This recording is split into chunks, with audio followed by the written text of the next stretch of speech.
And doctor మీరు చెప్పండి ఏంటంటే, సో ఆ అమ్మాయికైతే 40 నిమిషాలు ప్రత్యక్ష నరకం అనేది చూపించారు. అండ్ అది కాకుండా తన కాలైతే నియర్లీ 90 డిగ్రీస్ విరిచేసి మరి అంత ఘోరంగా, అమానుషంగా మరి సంజయ్ రాయ్ ఇలా చేశాడు అని చెప్పేసి మరి వస్తూ ఉంది.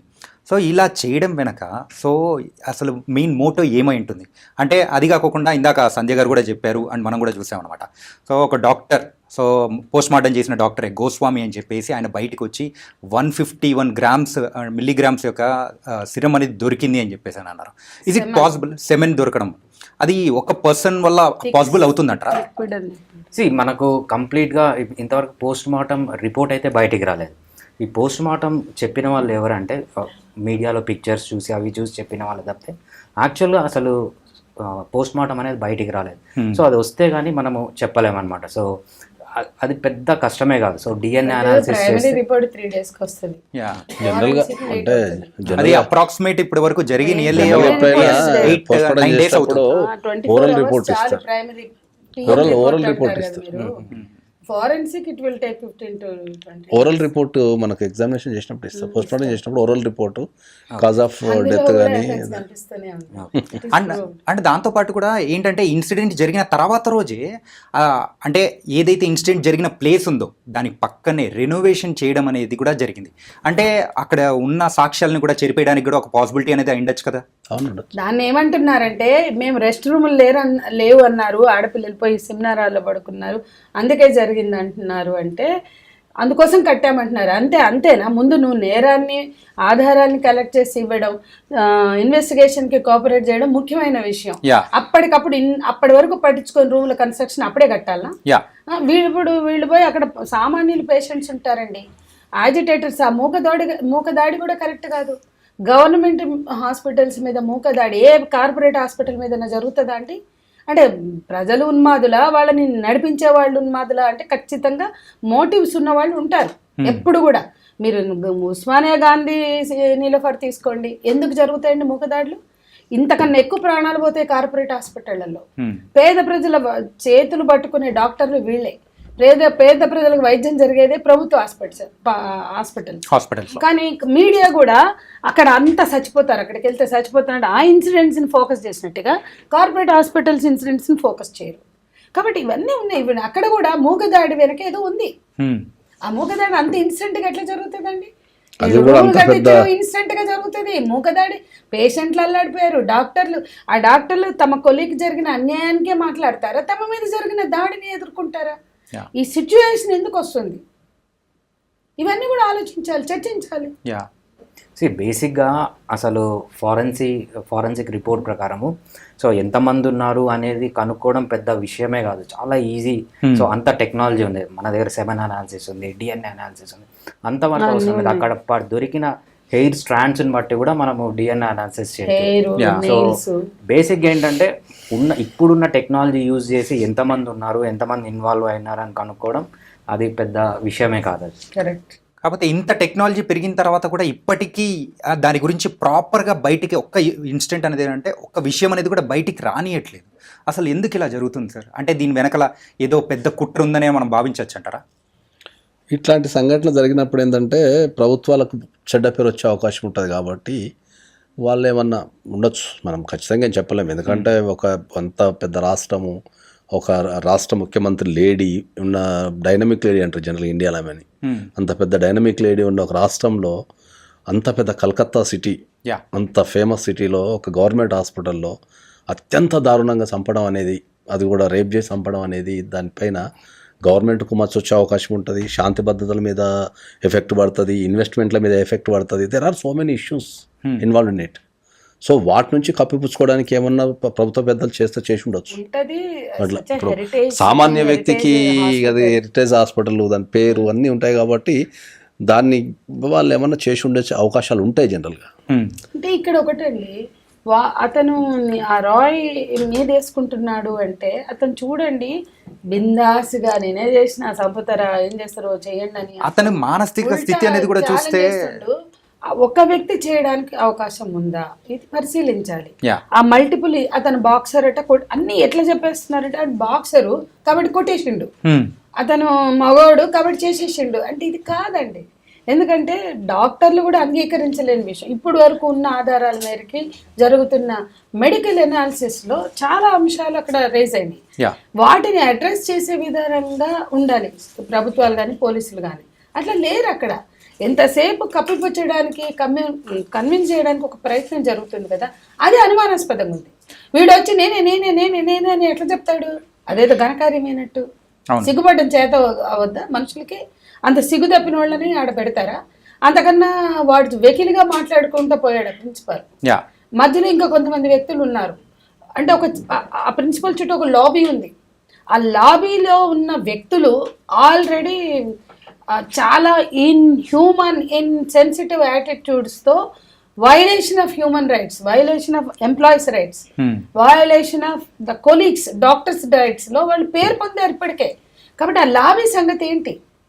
ఈ అమ్మాయి చేసిన ఛాలెంజెస్ కానీ, ఫైట్ కానీ, ఆమె కొన్ని విషయాల మీద రిపోర్ట్ పంపింది, ఇంకా ఆధారం దొరక నేను గట్టిగా మాట్లాడలేదు.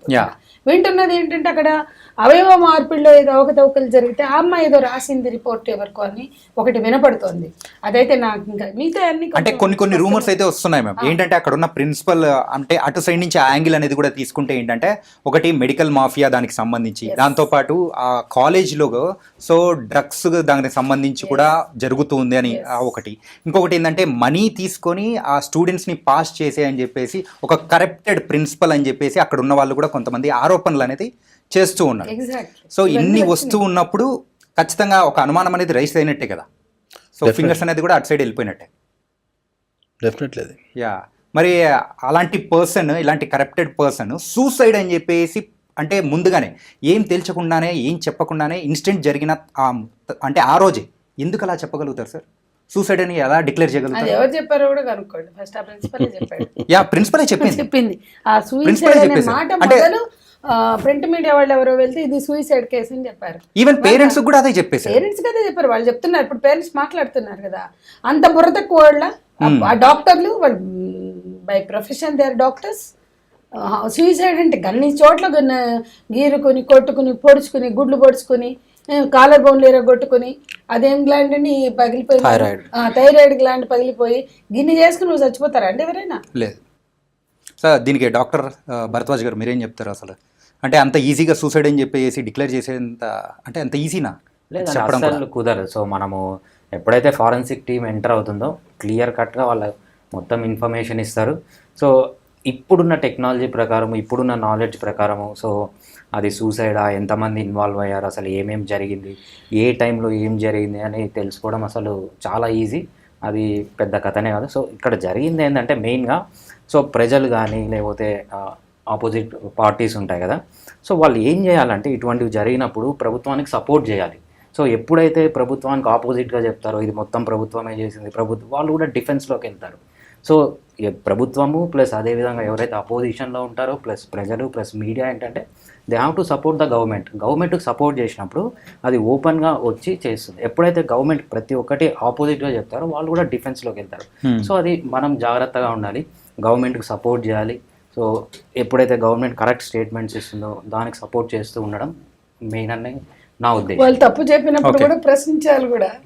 తప్పు చెప్పినప్పుడు కొంతమంది ప్రశ్నించారు కాబట్టి ఇప్పుడు మొదలు మాట్లాడింది principal, police, local police officer ఇద్దరు కలిసి మాట్లాడారు సూసైడ్ అని. పోలీస్ ఆఫీసర్ ప్రెజెన్స్ లేకపోతే మీరు అన్నట్లు గవర్నమెంట్ మనం సస్పెక్ట్ చేయగల, పోనీ హాస్పిటల్ మేనేజ్మెంట్ని, కానీ పోలీస్ ఆఫీసరే చెప్పాడు కదా. మీరు చూడండి ఆ మొదటి ఎఫ్ఐఆర్ చూడండి ఎంత దారుణంగా రాశారు. అండ్ చూస్తుంటేనే ఎందుకు ఇలా చేశారు, దానివల్లే అనుమానాలు అనేది కూడా ఇప్పుడు పెరిగాయి. ఎందుకంటే అనవసరమైన అనుమానాలు దానివల్లే పెరగడం కూడా జరిగింది.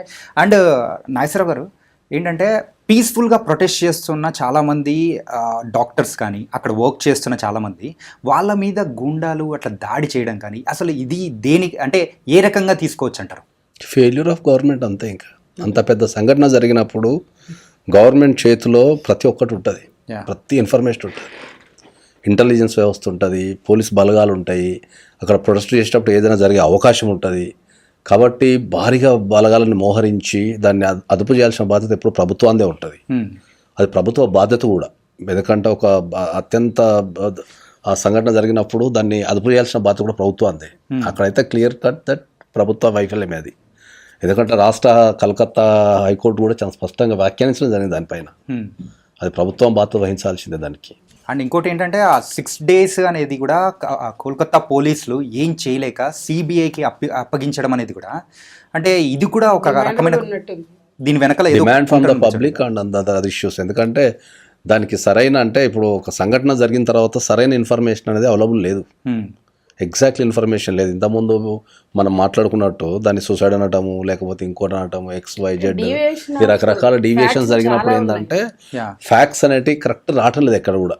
ఇప్పుడు జనరల్గా ఎప్పుడైనా కూడా ఒక వ్యక్తి హత్య కానీ లేకపోతే రేప్ కానీ చేసిన తర్వాత అంత వాలంటరీగా ఒప్పుకోరు. ఎంత సైకోపాత్ అయినా కూడా అంత ఇమీడియట్లీ అంత వాలంటరీగా ఒప్పుకునేంత ఉండరు. ఓకే, ఓవర్ ద పీరియడ్ ఏమైనా ఉంటుందేమో కానీ అంత ఇన్స్టెంట్గా వాళ్ళే ఒక టెన్షన్కి వెళ్ళిపోతారు. సో ఉండదు. కాబట్టి వీటన్నిటిని, అంటే ఎక్కడ కూడా సరైన ఇన్ఫర్మేషన్ లేదు కాబట్టి దాన్ని సిబిఐ డిమాండ్ అనేది పెరిగింది. సో సిబిఐ తీసుకుంది కాబట్టి చూడాలి. ఇప్పుడు ఒక అన్యాయం చేసిన చంపినప్పుడు లేదా ఒక అన్యాయాన్ని అంతమొందించడానికి నేరం జరిగితే వాడు క్లెయిమ్ చేసుకున్నాడంటే ఏదో హీరోయిజం ఉంది అనుకుందాం కాదు, అంతే కదా. ఒక భూస్వామినో లేకపోతే ఒక దొంగనో లేకపోతే ఒక ఇట్లాంటి సేమ్ సిచ్యువేషన్ మనకు ఇక్కడ సత్యంబాబు కేసులో కూడా జరిగింది. ఇప్పుడు నేనేమంటున్నా, సత్యంబాబు కేసులో కూడా సత్యంబాబుది కూడా వేసింది మేమే, దాంట్లో పిటిషనర్స్ మేము, ప్రొఫెసర్ రామెల్కోటే, నేను, సజయ. సత్యంబాబు నిర్దోషి అంటే అవును అని జస్టిస్ నాగార్జున రెడ్డి గారు 800 పేజీల జడ్జిమెంట్ ఇచ్చారు. వసుధ అండ్ పట్టాభి వీళ్ళిద్దరూ కలిసి అది ప్రూవ్ చేయడానికి సక్సెస్ఫుల్ గా చేశారు. దాంట్లో కూడా అది మా కొలీగ్, మాతో పని చేస్తున్న మా జేఏసీ సభ్యురాలైన వసుధ దానికోసం చాలా సాక్ష్యాధారాలు సేకరించి ఫైట్ చేస్తే నాగార్జున రెడ్డి బెంచ్ కన్విన్స్ అయ్యి అతను నిర్దోషి అన్నారు. ఇప్పుడు మళ్ళీ మేము కొట్టేసాం, అతను నిర్దోషి అయితే అసలు అంతకులు ఎవరు, అది ఇంకా నడుస్తూనే ఉంది హైకోర్టులో. మేమే పిటిషనర్స్ దాంట్లో కూడా. ఈవెన్ దిశ ఎన్కౌంటర్లో కూడా ఏంది ఆధారబాధలు మీరు చేసే దిశ ఎన్కౌంటర్ కాదు, ఇటువంటి ఘటనలు పునరావృతం కాకుండా ఏం చేస్తారు? ప్రెస్ మీట్ పెట్టి పోలీసులు ఏమంటారంటే ఇది 12వ ఇన్సిడెంట్ కాబట్టి, అంటే నువ్వు 11 జరిగే వరకు ఎందుకు కూర్చున్నావు, 12వ టర్న్ దిశ అయింది అంటే 11 నువ్వు మూసుకొని కూర్చోబట్టి కదా 12వ దాకా వచ్చింది. కాబట్టి వాళ్ళు 12 చేశారట, వీళ్ళు బాగా తెలుసుకున్నట్టు పోలీసులు. ఈ గ్యాంగే 12 చేసిందట, ఇది 12వదట, కాబట్టి చంపేసినాం అంటే ఇట్లా. ఇంత ఇప్పటికీ దేశంలో ఒక మహిళ పోలీస్ స్టేషన్కి వెళ్తే, ఇన్ని చట్టాలు ఉన్నా ఇప్పటికి ఒక మహిళ పోలీస్ స్టేషన్కి వెళ్తే చాలా సందర్భాలలో ఇది మా జ్యూడిక్షన్కి రాదనో, లేకపోతే చూద్దాం పొమ్మనో, లేకపోతే దాని మీద సీరియస్ గా తీసుకోపోవడం ఇప్పుడు జరుగుతుంది. ఇప్పుడు దిశ వాళ్ళ అమ్మ ఇప్పటికి ఆమె టోల్గేట్ కాడ దిగి నువ్వు ఆమ్లెట్ అయినా ఆకలి అవుతుంది వండి పెట్టు అంది. ఆడ నుంచి ఇటుకి 15 నిమిషాలు బైక్ మీద మోపెడ్ మీద రావడానికి. ఆ పిల్ల రాలేదు, తల్లి ఉరికింది చెప్పులకు కాళ్ళు కూడా వేసుకోకుండా. వాడు మా జ్యూరిస్డిక్షన్ కాదన్నాడు. ఈమె ఇక్కడి నుంచి మళ్ళీ శంషాబాద్ పోయింది ఎవరినో తీసుకుని కారులో. అప్పటికి అంటే ఈమె లోకల్ పోలీస్ స్టేషన్కి అవుట్ పోస్ట్కి వెళ్ళింది కదా, అప్పటికి ఆ పిల్ల ఫోన్ మాట్లాడుతూ చెల్లెతో అక్కడే ఉంది. ఈమె ఆడ నుంచి మళ్ళీ ఇంటికి వచ్చి పక్కింటి తీసుకుని కారు తీసుకుని వెళ్ళి అక్కడ ఆడుతూ పాడుతూ అంటే ఆరాంగా టేకప్ చేసింది 3 గంటలకి. కానీ ఈ 2 hours ఆ పిల్ల అక్కడే నిలబడింది. కానీ వీళ్ళ ఇంటి నుంచి 1/2 గంట రస్తా చెక్ పోస్ట్. ఆ 1/2 గంటలో ఆమె ఆ తల్లి ఎందుకు వెళ్ళింది వాళ్ళ దగ్గరికి, పోలీసుల దగ్గరికి అంటే ఆమెకి ఏమైనా యాక్సిడెంట్ అయి పడిపోయిందేమో, మీరు పెట్రోలింగ్ వ్యాన్ తెస్తే నేను చూసుకుంటూ వెళ్తాను. అట్లా ఆ టోల్ గేట్ దగ్గర వరకు వాళ్ళు అవుట్ పోస్ట్ పోలీసులు తీసుకెళ్తే ఆ తర్వాత గంట కూడా అమ్మాయి అక్కడే ఉంది, 1.5 గంటల కూడా అక్కడే ఉంది. సజీవంగా పట్టుకొచ్చేవాళ్ళు కదా పిల్లని. ఇది పోలీసులు తప్పిదం కాదా? ఇది కప్పిపుచ్చుకో మొత్తం అవుట్రేజ్ వచ్చింది. జనం అంతా ఆనాడే వాళ్ళు జీపు తీసుకుని వెళ్తే ఆ పిల్ల అక్కడ దొరికేది, వీళ్ళు తప్పు చేశారు, మా జ్యూరిస్డిక్షన్ కాదన్నారు, ఆ తల్లిని క్షోభ పెట్టారు అని మాట్లాడితే పోలీసులు బాధ్యత వహించవలసిన చోట తెల్లారి డ్రామాలు ఆడి ఎన్కౌంటర్ చేసి పాలాభిషేకాలు చేసుకున్నారు. ఇది కాదు కదా కావాల్సింది ప్రజలకి. ఇందులో భద్రత ఏం లేదు కదా. ఏం మెసేజ్ పంపిస్తున్నారు? దిశ ఎన్కౌంటర్ తర్వాత ఆగ్నేయ అక్కడ నుంచి ఇప్పటి వరకు లేదు. మొన్న ఒక వారం 15 గంటలు మన హైదరాబాద్ ఎందుకు జరుగుతాయి? 3 ఏళ్ల పాప వాష్రూమ్లో ఉంటే పోతాడు ఒకడు, 11 ఏళ్ల పాపకి రిపీటెడ్ రేపులు జరిగి ఒకటి తర్వాత వాడి ఫ్రెండ్స్. ఆ పిల్ల 5th month ప్రెగ్నెంట్. మేము వెళ్ళాం ఆ కేసులో. మేము టేకప్ చేసినవి ఉన్నాయి. బ్లైండ్ గర్ల్ చాలా అట్లా చాలా ఉన్నాయి మేడం. అసలు అంటే ఒక్కరోజు అనే కాదు, ఏ రోజు ఆగట్లేదు. ప్రతిరోజు ఒక 5 ఏళ్ల పాప దగ్గర నుంచి 80 ఏళ్ళ ముసలోళ్ళ వరకు ఎవరికి భద్రత అనేది కూడా లేకుండా పోతుంది. మెయిన్గా ఎక్కడ ప్రాబ్లం వస్తుంది అంటే యాజ్ ఎ డాక్టర్గా మీరు చెప్పండి సార్, ఏంటంటే సో పేరెంట్స్ పెంచే విధానంలో ఏమన్నా తప్పులు ఏమన్నా దులుతున్నాయా? అంటే ఇది మంచి లేదు, ఇది చెడు అని చెప్పకోకుండా పెంచుతున్నారా, లేకపోతే ఎందుకు ఇలా జరుగుతుంది అనుకోవచ్చు? బేసిక్గా మనం ఇది తీసుకున్నప్పుడు ఏమవుతుందంటే, సో ఎప్పుడైతే ఇది జరుగుతుందో అందరు వస్తున్నారు, సో చాలామంది మాట్లాడుతున్నారు, కానీ కరెక్ట్గా చేయాల్సింది ఏంటంటే, సో చిన్న ఎగ్జాంపుల్ ఇస్తాను మీకు. సో ఏదైనా సెక్షువల్ యాక్టివిటీ దేని గురించి అన్నా మాట్లాడినప్పుడు మీడియా కానీ సినిమాలు కానీ ఎవరు ఎగ్జాంపుల్ తీసుకుంటారంటే ఓషో అనే అతని ఎగ్జాంపుల్ తీసుకుంటారు, లేకపోతే స్వామి నిత్యానంద ఎగ్జాంపుల్ తీసుకుంటారు. కానీ ఈ రేప్స్ పైన రీసెర్చ్ చేసి చిన్న సెక్షువల్ అసాల్ట్ అంటే సెక్షువల్ హరాస్మెంట్ అనేది ఇనిషియల్ స్టేజ్ అనుకోండి, సెక్షువల్ వాయిలెంట్ స్టేజ్లోకి వెళ్తాయి.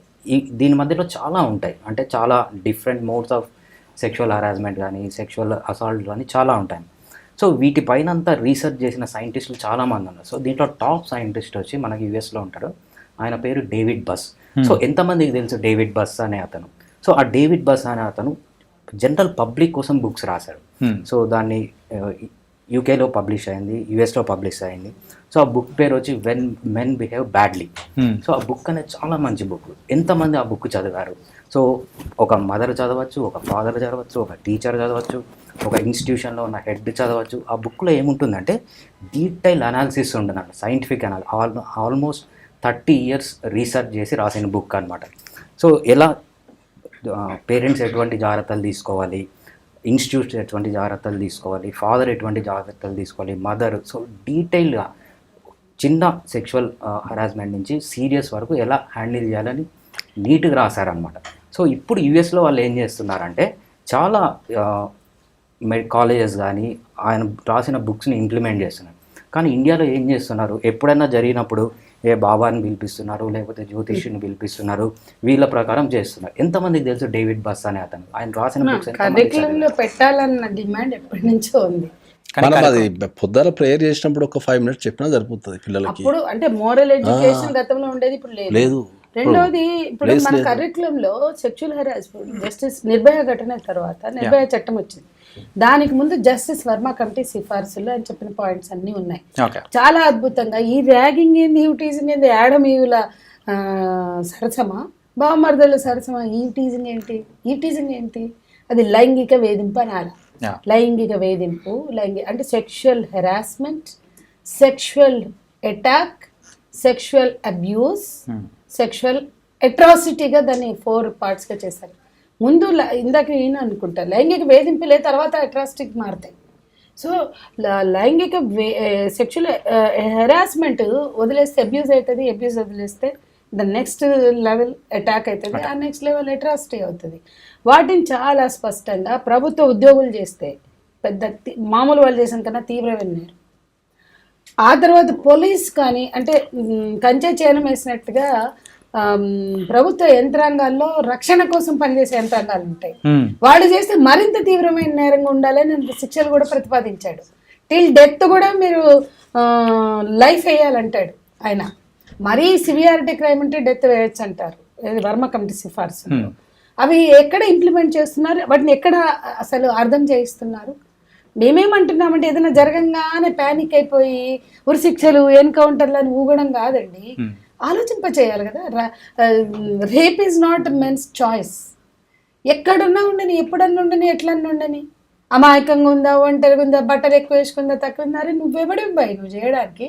Don't touch her without her consent. అది చెప్పొచ్చు కదా. ఎన్ని మాట్లాడతారు ఉరిశిక్షలు ఎన్కౌంటర్లు, don't touch her without her consent అని చెప్పడానికి ఏం మాయరోగం అండి. ప్రభుత్వాలకి, పాలకులకి, సివిల్ సొసైటీకి ఆ నాలెడ్జ్ ఇవ్వడానికి మనకున్న ప్రాబ్లం ఏంటని అడుగుతున్నా. Minor don't touch her with consent also. So ఇలాంటిది ఎక్కడైనా స్టార్ట్ అవ్వాలంటే అది ప్రతి ఒక్కరి ఇంట్లో నుంచే స్టార్ట్ అవ్వాలి. తల్లిదండ్రులు కానీ ఎవరైనా కానీ వాళ్ళు చెప్పడం అనేది కూడా మొదలెట్టాలి. పిల్లలు మీరే కన్నారు, పోలియో చుక్కలు మీరు వేసుకోండి అని చెప్పకుండా ఉన్నారా గవర్నమెంట్ వాళ్ళు? అమితాబ్ బచ్చన్తో, ఆమీర్ ఖాన్తో 2 చుక్కలు వేసుకోండి, పోలియో పోగొట్టుకోండి, 2 బూందాలు పోలియో ఎరాడికేట్ కరోనా ఎందుకు చెప్తున్నారు? పులి రాజాకి ఎయిడ్స్ వస్తుందా అని దేశం అంతా అన్ని ప్రింట్ మీడియాలో ఒకే రోజు యాడ్ ఇచ్చినాయి. అన్ని ఎలక్ట్రానిక్ మీడియాలో అక్కడ doctor, engineer, dhobi, vegetable vendor, truck driver అందరు కూడా పులిరాజుకి ఎయిడ్స్ వస్తుందా అని ప్రశ్న. ఓ అమ్మ అది ఊదరగొట్టినారు. అన్ని భాషల్లో ఒకే రోజు వచ్చిన ఎలక్ట్రానిక్ యాడ్లు, అన్ని భాషల్లో, గుజరాతీ, బెంగాలీ, తెలుగు, మరాఠీ అన్ని దేశమంతా ఒకే రోజు పులిరాజాకి ఎయిడ్స్ వస్తుందా అనేది ప్రింట్ మీడియాలో వస్తుంది, ఎలక్ట్రానిక్ మీడియాలో వస్తుంది. 30 రోజులు క్యాంపెయిన్ నడిపారు. 30వ రోజు పులిరాజాకు ఎయిడ్స్ రాదు, కండోమ్ వాడతాడు కాబట్టి అని అన్ని భాషల్లో వస్తుంది. అది ఎంత ఏదంటే చూడు, కాన్ కోల్ కేసు ఉన్నది, చెవులు ఇప్పి చెప్పించినారు, బుర్ర ఇప్పి ఎక్కించినారు. మరి అది ఎవరి బాధ్యతను చేసింది ప్రభుత్వం? అంటే ఇంతమంది మహిళల భద్రత బాధ్యత కాదా? ఇదే బెంగాల్ ధనుర్జయ చటర్జీ అనే వాడికి 13 ఏళ్ల తర్వాత ఉరి శిక్ష వేసి భారత ప్రభుత్వం, బెంగాల్లోనే జరిగింది అది కూడా, 13 ఏళ్ల తర్వాత మరణశిక్ష వేస్తే ఆ మరణశిక్ష వేసిన రోజు భారత ప్రభుత్వం ప్రకటించింది ఇది అత్యాచార నేరస్తులకి ఒక హెచ్చరిక, భారతదేశంలో ఇక అత్యాచారాలు పునరావృతం కావు అని ఆశిస్తున్నామని ఇచ్చింది. ఇదే బెంగాల్లో జరిగిన ధనుంజయ చటర్జీ ఇష్యూలో, ముఖర్జీయో చటర్జీ వాడు ధనుంజయ పేరైతే, ఆ తెల్లారే 90 జరిగినాయంట భారతదేశం. అంటే ఇదేదో పబ్లిసిటీగా ఇస్తున్నా అంటే ఏంటంటే దాన్ని ఇంకా ఎక్కువ అయిపోయేలా చేస్తున్నారు. భారత ప్రభుత్వం ఆకాంక్ష మరణశిక్ష అత్యాచారాలను ఆపుతుంది అని Indian government has given that statement. నేను అనేది వ్యక్తులు మాట్లాడి మీడియా మాట్లాడి కాదు. అంటే నేనేమంటానంటే అంత డ్రైవ్ ఉండాలి, అంత ఎడ్యుకేషన్ ఉండాలి, పిల్లల్లో కలిగించాలి, కుటుంబంలో కలిగించాలి. ఆ కుటుంబంలో నువ్వున్న ఆలోచన ఏంటి, అక్కడ ఉన్న స్థిరీకరించుకున్న భావజాలం ఏంటి? అమ్మాయిలంటే సెక్షువల్ ఆబ్జెక్ట్స్, నువ్వు చూసే సినిమాలు, నువ్వు చూసే